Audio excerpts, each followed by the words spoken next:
मां तोखे न छॾींदसि। I will not spare you. बेकार न वेहो। Don't sit idle.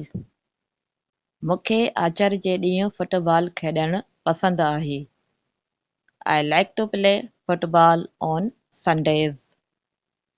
मां आम तौर ते मंझंदि जी मानी में चांवर खाईंदो आहियां ऐं फीमेल हीअं चवंदी मां आम तौर ते मंझंदि जी मानी में चांवर खाईंदी आहियां।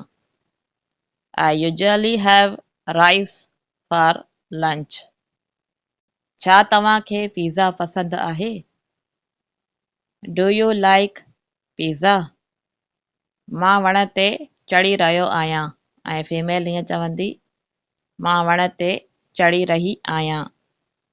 I am climbing onto the tree.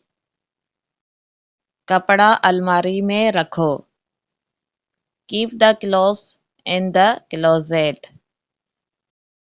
इफ़्तारी में छा पचाइणो आहे? या तव्हां हिन सिंधी जुमिले खे हीअं बि चई सघो था इफ़्तारी में छा पचाइजे। What to cook in इफ़्तारी? मूंखे सुबुह जो सवेर उथणु ॾुखियो लॻंदो आहे। I find it difficult to get up early in the morning. मां मुसीबत में आहियां। I am in hot water. In hot water ही हिकु इडियम आहे, मुहावरो आहे जंहिंजी सिंधी में माना आहे मुसीबत में। ठीकु आहे। ऐं इंग्लिश में माना आहे in trouble. अगरि तव्हां इहो इडियम नथा इस्तेमालु करणु चाहियो त पोइ हीअं ट्रांसलेशन थींदी I am in trouble.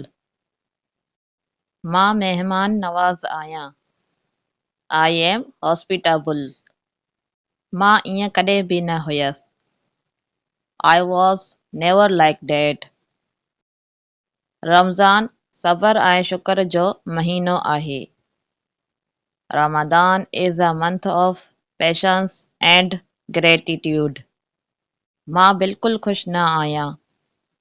I am not happy at all. छा तव्हां सुभाणे रोज़ो रखंदव?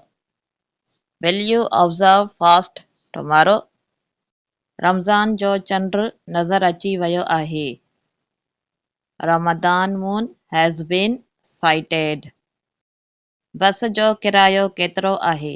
या तव्हां हिन सिंधी जुमिले खे हीअं बि चई सघो था बस जो भाड़ो केतिरो आहे? How much is the fare for the bus? हू हिकु बदनाम छोकिरो आहे। He is a notorious boy. ऐं फीमेल जे लाइ ईअं चवंदो हूअ हिकु बदनाम छोकिरी आहे। She is a notorious girl. मूं में कहिड़ी कमी आहे?